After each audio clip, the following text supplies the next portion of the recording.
Hi, and thanks for logging on to the Daily DVAR Halacha. And here's a brand new halacha for you, and it's for Friday, the 18th day of July. Here we go. So, can you cut your nails during the 3 weeks? The answer is totally yes, you may. There's no way that the halacha is going to tell you to have your nails grow out for 3 weeks straight. That's just not what we do. So throughout the 3 weeks, but don't forget the end of the sentence, throughout most of the 3 weeks, it's totally okay to cut your nails. During the Shvua Shechal Bo Tisha B'Av, during the week in which Tisha B'Av actually occurs, which this year is going to be on a Sunday, Monday, Tuesday, the last 3 days of the 9 days. So during those days it is appropriate not to cut your nails because of the ramped up sadness that happens during that last section of the 3 weeks. So we say during those days, don't cut your nails at all. However, there's an exception to that too. A few exceptions. Exception number one is if a lady is going to the mikvah and needs to trim her nails for those purposes, then it's allowed even during the Shvua Shechal Bo Tisha B'Av, even during the week in which Tisha B'Av happens. If the Shvua Shechal Bo Tisha B'Av had an Erev Shabbos in it, like let's say Tisha B'Av was going to be on Shabbos, then on that Erev Shabbos, on the Friday, the day before Tisha B'Av, if a man wanted to cut his nails for the honor of Shabbos, that would be allowed. Also, if a mohel, circumcising person needs to cut his nails for the circumcision purposes, then of course that's allowed, even during the week in which Tisha B'Av falls. In the Shulchan Aruch, I'm only smiling because this halacha is going to sound unusual in the year 2014, but the Shulchan Aruch is clear. When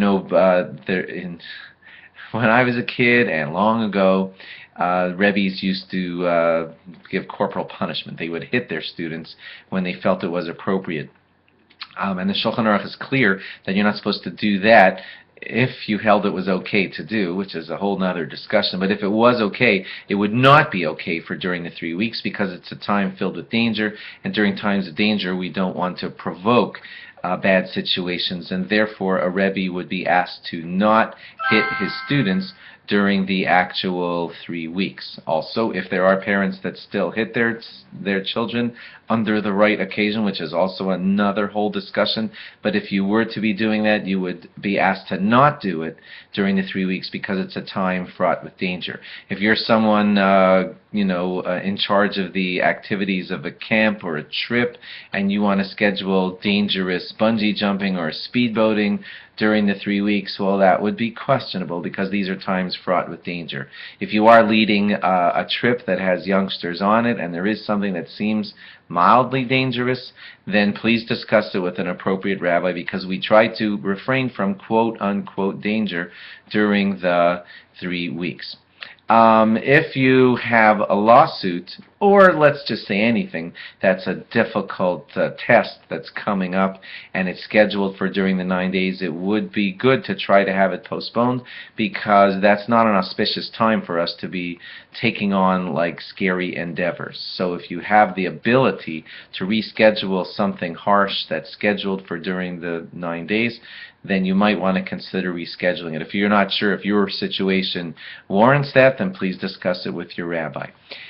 During the 9 days, if a person wanted to buy something that brings him simcha, like silver, candlesticks, or those kinds of things. So we try to refrain from those kinds of purchases during the 9 days. If someone is getting married immediately after Tisha B'Av, like on the next day, and some of the purchases for the wedding need to be done during the 9 days, then, well, it's best to try not to have it scheduled for that time, but if it falls into the 9 days, speak to your rabbi, and we may have to allow it in those situations because the wedding's the next day after Tisha B'Av, and you don't have the gown yet, or, whatever. So discuss that with the rabbi, because we try not to, if possible, to arrange those things for during the 9 days. And if you wanted to build any building of simcha, like a brand new, deck, or a brand new screened-in porch, and that construction ongoing during the 9 days is not a great idea. So that too, you may want to discuss it with your rabbi, especially if it's ongoing. But it would be best to try to not have that happen during the 9 days. Thanks for logging on, and log on again after Shabbos for more. Bye-bye.